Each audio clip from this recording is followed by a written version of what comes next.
Olá a todos espero encontrar bem, com saúde, com paz, com serenidade, com muita luz acima de tudo. Hoje eu gostaria muito de partilhar um assunto que pelos vistos está na ordem do dia, que diz respeito a uma notícia ventilada pelos meios de comunicação social, evidentemente, sobre uma figura muito conhecida chamada Elon Musk. E essa personagem disse e afirmou que dentro em breve os seres humanos seriam todos, ou teriam a possibilidade de serem todos chipados. Ou seja, todos teriam direito a ter um chip, presumo eu que instalado no cérebro, e que invariavelmente, ou não seria obrigatório, mas na forma como ele abordou o assunto, seria quase uma certeza que todo ser humano iria querer e desejar ter esse chip instalado. Claro que depois a seguir vem uma série de teorias de conspiração e nós temos que analisar as coisas do ponto de vista... Nós temos que ser racionais, nunca nos esquecendo que somos seres espirituais. Mas temos que analisar as coisas dos dois lados. Do lado espiritual e do lado racional. E é nesta dualidade que nós vivemos. Nós temos um pé de um lado e outro no outro. Agora, temos é que ver as coisas tal qual como elas são e pensar nelas sem estarmos constantemente a apontar o dedo, a dizer mal de tudo e de todos e a participar em teorias de conspiração que às vezes nos levam quase à borda da loucura. Pronto, hoje o tema é este. O meu nome é Manuela Tavares, para quem não me conhece e quem não me segue nas minhas redes sociais, sou o rosto e a pessoa por trás do projeto Terapias Mulher Holística. Sim, sou terapeuta holística, formadora e consultora de mesa radiónica e também de radiestesia e facilitadora de cursos de autoconhecimento e desenvolvimento espiritual. E tens tudo sobre mim e sobre a minha formação e sobre aquilo que eu partilho no meu site www.terapiasmulherholística.com. A partir daí tens acesso ao meu Facebook, ao meu Instagram, ao meu blog e a este canal do YouTube. Então vamos, sem mais delongas, à história do Elon Musk. Então o homem defende a tese de que tarde ou cedo todos os seres humanos serão chipados, terão um chip, e isso terá uma infinidade de vantagens na ótica dele, em todos os sentidos possíveis e imaginários. Ele tem uma visão do mundo muito tecnológica, não estou a ver o Elon Musk com conhecimentos espirituais profundos, mas é possível que ele até tenha mesmo e que leia de tudo um pouco e que aprenda de tudo um pouco e depois a partir daí filtra aquilo que lhe interessa e aquilo que quer. Existe também uma teoria global de que o Elon Musk é a imagem do demónio, do diabo, dos reptilianos, dos seres extraterrestres, do não sei quê. Ora bem, ou nós começamos a juntar as peças deste puzzle e chegamos a uma conclusão minimamente saudável, ou vamos alimentar a vida toda estas teorias de conspiração, juntando-lhe alguns pauzinhos de preconceito e outros pauzinhos de outras coisas quaisquer. E estes pauzinhos dizem tudo e dizem bastante sobre nós. Eu nem simpatizo nem antipatizo com Elon Musk, primeiro porque não o conheço pessoalmente, não faz parte da minha agenda, não é uma pessoa que se relacione comigo, gostaria muito, que gostava de fazer muitas perguntas ao senhor, mas não está ao meu alcance e não faz parte do meu entorno. E portanto eu tenho muita dificuldade em avaliá-lo e tenho muita dificuldade em julgar se é que nós podemos fazer isso e ainda mais dificuldade eu tenho em acusá-lo dele ser reptiliano, dele ser isto, dele ser aquilo, porque eu não tenho bases de sustentação nem de conhecimento para apontar uma coisa dessas a alguém. E eu aproveito para lembrar desde já que na Idade Média foi exatamente o mesmo método que usaram contra as mulheres, sobretudo, apelidando-as de bruxas, apelidando-as de seres malignos, apelidando-as de ter os sinais do diabo. Não sei onde é que eles viam isso. Não sei se era no tamanho das sobrancelhas, se era na forma como as pessoas tinham os joelhos. Eu ainda não consegui perceber onde é que aquela gente toda da Idade Média via o sinal do demónio, o sinal do diabo. E bastava que uma mulher tivesse esse sinal do diabo, que eu não percebo qual era, para a mandarem para a fogueira sem apelo nem agravo. Ou seja, ali não havia critérios nem vais para a fogueira porque tens o sinal do diabo. Eu pergunto-me a mim o que era o sinal do diabo na Idade Média. Aliás, eu pergunto-me a mim o que era o sinal do diabo na Idade Média e hoje, porque eu não consigo perceber. Morreram pessoas que nós depois mais tarde atualmente lamentamos e dizemos a Idade Média, a Santa Inquisição, não sei o que, aquilo foi tudo muito dramático, foi tudo muito mau, era tudo muito obscurantista. Era Era, é verdade que era. E a pergunta que eu faço é, era e não é? Será que mudou alguma coisa da Idade Média para agora? Ou melhor, as bruxas continuam a ser apanhadas. Agora tem outra seleção. Já não é o sinal do diabo, mas é o sinal de que é o reptiliano. E outra coisa importante. Atualmente a caça às bruxas é o dinheiro. Pessoas que sejam muito ricas e que enriqueçam de uma forma muito rápida e que tenham uma sorte com uma app que criem, ou que tenham uma sorte com um carro que inventem, ou que tenham uma sorte com um programa de computador qualquer que consigam criar e que saia da imaginação deles e de repente ficam milionários, multimilionários, é ponto garantido que essa pessoa é o sinal do diabo, são seres reptilianos, andam todos a fazer assim com as mãos e assim, depois põem fotografias nas redes sociais. Eu não sei fazer isso, mas sei que põem com os dedos assim, assim, assim, assim, portanto as pessoas até se dizem olá, porque está a doer um dedo, ou porque tem uma artrose num dedo, pumba, já és reptiliano, já é o sinal do Satanás, já é não sei o quê. Nem que a pessoa tenha uma deficiência num dedo e tenha o dedo mais torto que os outros. E, portanto, eu se disser adeus a alguém com o dedo torto, é assim, pronto, pumba, já estás classificada, já vais para a fogueira. Portanto, da Idade Média para cá, o ser humano evoluiu numas coisas e noutras parece que estagnou. E temos uma tendência natural a dizer mal de tudo e de todos. Do Elon Musk também, claro, ele está no topo da fila, porque entretanto é rico, é novo, é bem sucedido, tem uns filhos com nome estranho e eu tenho uns filhos com nome estranho. Eu cada vez que, sim, os miúdos podem ter um nome estranho para nós, mas é engraçado que eu às vezes ouço nomes de pessoas. E as pessoas que me seguem aqui que são brasileiras, eu peço desde já desculpa, mas eu ouço nomes, sobretudo de famílias brasileiras, nomes próprios de crianças, que eu digo, quem é que inventou este nome? Como é que se pode chamar o nome deste a uma criança? E não são filhos do Elon Musk. Por isso, nós, em vez de estarmos constantemente a acusar os outros disto ou daquilo, devemos olhar um bocadinho para dentro e dizer, se isto fosse eu. Houve no outro dia uma expressão muito interessante que alguém dizia assim: nós só conseguimos avaliar as dificuldades, os problemas e as virtudes dos outros se lhes calçarmos os sapatos deles, senão não conseguimos. E é verdade, cada qual com os seus sapatos, cada qual com as suas dores, cada qual com os seus apertos. Mas vamos ao chip. O chip é que é interessante nesta história toda. Há testes feitos em que esse chip foi usado em porcos e em macacos ou gorilas. Gorilas não deve ter sido chimpanzés, mas reparem só nisto, outra vez os animais a serem objeto de experimentos humanos, quando as coisas depois vão ser usadas nos humanos e não nos animais. Mas pronto, eu desde criança que defendo que isto está mal, mas desde criança que sou apelidada de pareces idiota, como é que se ia fazer estes testes sem humanos? Ok, eu estou sempre mal. Então, eu estou sempre errada. Vamos lá. Fizeram os testes em porcos e realmente os porcos, comandados por um computador à distância que está ligado a esse chip, ou seja, através de, tal como um telemóvel está ligado não sei aonde, e como um comando da televisão muda de canal, conseguiram, através de comandos, pôr os porcos a caminhar na forma que queriam, sem que os porcos tivessem tido vontade de caminhar. Ou seja, os animais começaram a caminhar ou a correr acionados pelo meio à distância que estava ligado a esse chip. Com os chimpanzés foram mais longe e o teste parece que foi feito, e claro que isto tudo é assustador para nós, e os animais foram incentivados a jogarem jogos de computador e conseguiram estar a jogar jogos de computador. Não sei se mais fáceis, se mais difíceis, mas conseguiram estar a acionar o cérebro para estar a jogar jogos de computador, que supostamente só os humanos é que o fazem. O engraçado é que quer os porcos, quer os macacos não estão muito longe em termos de genoma do ser humano. Essa é que é essa, porque os nossos órgãos e os dos porcos são parecidíssimos, se não iguais. Portanto, estamos a falar de animais, humanos, porcos e macacos, ou gorilas, ou chimpanzés, que estão muitíssimo próximos uns dos outros, embora não pareça, mas a ciência diz que sim. Quem somos nós para contestar a ciência, não é verdade? Então, a grande questão que se levanta e o motivo de reflexão deste vídeo é este. Assusta.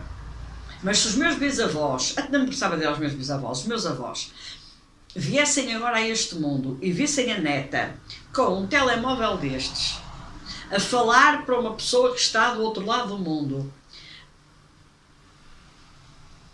em videochamada, a fazer pagamentos e transferências bancárias ao toque de um dedo,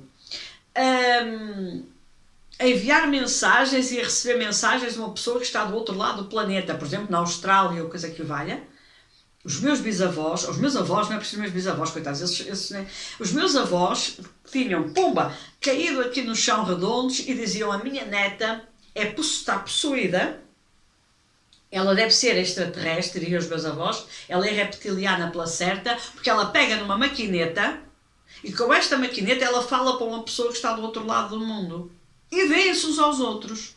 Considerando que os meus avós viveram no início do século XX, século XIX, século XX, porque os meus pais nasceram na primeira metade do século XX, então isto para eles seria algo de absolutamente transcendente. E diriam: o mundo vai acabar, o mundo está louco, o mundo está perdido. A minha neta fala para uma máquina e a máquina responde. E quem diz o telemóvel, uma televisão, ou um computador qualquer, um tablet, o que quer que seja. Isto diriam os meus avós. E provavelmente será o que vamos dizer nós, dos nossos netos, quando os virmos a falar para o espaço, sem telemóvel, sem nada, e a receber mensagem do espaço, do éter, do ar, sem ter que pegar numa máquina. E vamos dizer: o meu neto está possuído. Ele fala e alguém lhe responde sem ele pegar num telemóvel ou sem ele estar com o código Morse, que devia ser o que os meus avós pensavam ou achavam normal, ou outra coisa qualquer. Portanto, os tempos evoluem, nós vamos descobrindo cada vez mais coisas, vamos apurando e sofisticando cada vez mais a nossa comunicação e vamos nos assustando, porque os meus avós, se vivessem agora, também estavam assustados. Ou melhor, se viessem cá de repente, se caíssem aqui de paraquedas, estavam assustados. Presumo que no plano em que eles estão, se ainda não reencarnaram, não devem estar assustados com nada, porque percebem a mecânica da coisa. O chip. Eu pergunto isto e deixo isto para reflexão. Pessoas que estão tetraplégicas e paraplégicas, vítimas de acidentes, vítimas de tentativas de homicídio, etc, etc, etc, se lhes propuserem que um chip na cabeça, uma plaquinha pequenininha que se introduz ali dentro, os consegue voltar a fazer andar, a comer pela sua própria mão, a trabalhar, a fazer desporto e a ter vida própria, sem depender de ninguém, eu pergunto-me se nós humanos não caímos todos na tentação de ter um chip. Eu não imagino o que seja para um de nós que se consegue caminhar, andar, comer, falar, rir, saltar, dançar, fazer bodyboard, de repente ficar numa cadeira de rodas e não poder fazer nada disso e depender de tudo e de todos para comer, beber, ir à casa de banho, tomar banho, etc, etc. Então, se me propusessem: olha, eu ponho-te um chip na tua cabeça e tu vais passar a andar, a caminhar, a correr, a saltar, eu provavelmente não hesitava e dizia: eu aceito. Um cego, uma pessoa invisual, não os que nascem sem olhos completamente, porque aí acho que ele ainda não chegou, mas que tenha sofrido um acidente ou uma doença qualquer que lhe tenha provocado uma cegueira e que esse chip lhe permita ver. Alguém hesita em voltar a ver só porque lhe introduzem um chip? Eu não acredito. Fazemos filas para isso. Mais, pessoas com doenças crónicas, diabetes, por exemplo, que necessita de insulina permanente, passam a vida a ser picados. Agora já existe um mecanismo qualquer, lá está, deve ser tipo um chip, só que não lhe chamam assim e a coisa está mais soft, que põe, creio eu, que é no braço para regular a diabetes e a insulina, sem que a pessoa tenha de estar constantemente a ser picada e constantemente a ser injetada ou coisa que vai. Não sabem o que é, porque eu não tenho ninguém ao pé de mim diabético, mas acho que é por aí o programa. Essas pessoas não estarão a agradecer a Deus e a todos os santos o facto de alguém ter inventado esse pequeno chip que põe num braço e que consegue regular a insulina? Se calhar estão. É que nós todos retaliamos a novidade e achamos tudo obra do demónio, até que essa obra desse demónio venha resolver um dos problemas que nós temos, ou que tenha um filho nosso, ou um neto, ou um sobrinho, ou um vizinho, ou um amigo, ou um primo, ou quem quer que seja.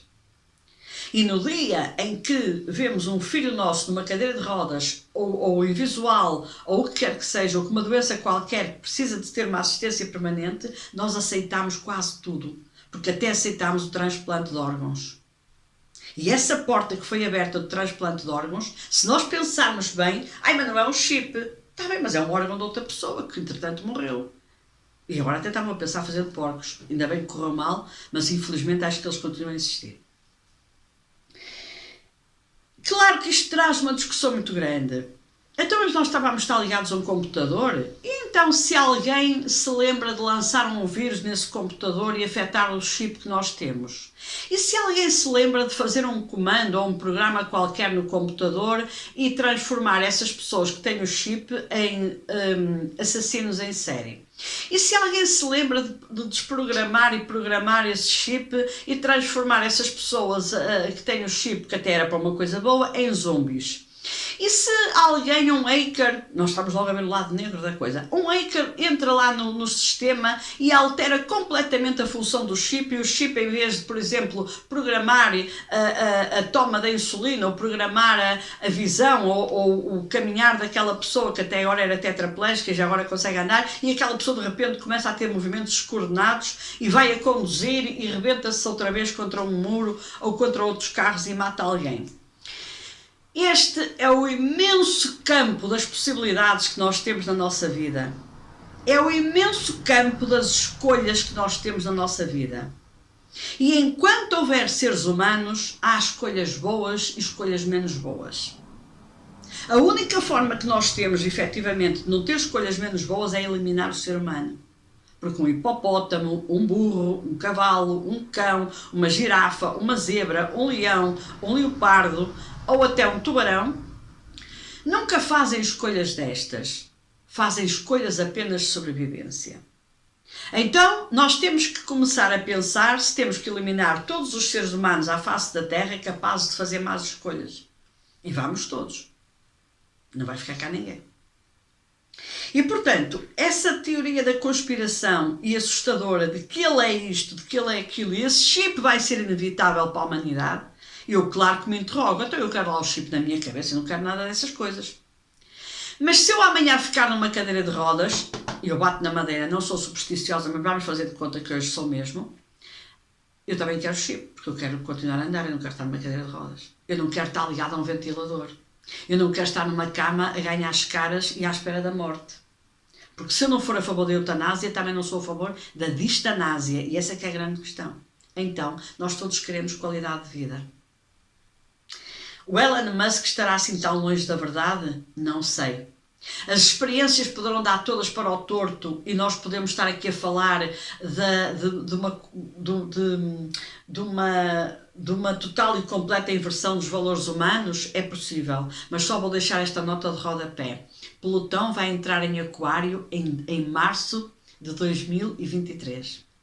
E a explosão de muita coisa, e até mesmo de novas tecnologias e de tecnologias avassaladoras para a humanidade, e conhecimentos inclusivamente de vida provavelmente noutros planetas, e conhecimentos de coisas transcendentes que poderão vir ajudar a humanidade para o bem ou para o mal, vai começar em força. Já está, mas vai começar em força. Portanto, fica o meu apelo à humanidade. Não apontem com o dedo. Parem para pensar. Façam aquilo que na Kabbalah se chama fazer restrição. Parem para pensar e pensem sobretudo pela vossa própria cabeça. Se eu calçasse os sapatos daquela pessoa, como é que eu me iria sentir? Se eu estivesse naquela situação, se eu tivesse aquela doença, se eu tivesse aquele problema, eu queria ou não queria que alguém me ajudasse a resolver? Então, está tudo mal? Não. Está mal dentro da nossa cabeça. Porque nós pensamos logo o pior de tudo o que aparece de novo. Sempre assim foi. E pelos vistos assim continuará a ser. Fica aqui esta mensagem para uma reflexão futura, presente e futura. Vamos entrar num novo ano. Esta reta final do ano 2022 merece uma grande reflexão. Os eventos que se vão passar em 2023 vão exigir de nós esta postura reflexiva, mas acima de tudo lúcida, consciente e inteligente, e o universo não para. Temos que o acompanhar, caso contrário ficamos para trás. E não estou a falar só de tecnologias, estou a falar de tudo. Por isso, deixo-vos aqui o meu grande abraço de luz, pedindo e sempre que os anjos os protejam a vós, a mim e a todos nós, que nos abracem sempre para tomarmos as decisões certas, na hora certa e no momento certo, e que a fé nunca nos abandone, porque essa é a grande batuta da nossa vida. Um grande abraço, até a próxima partilha.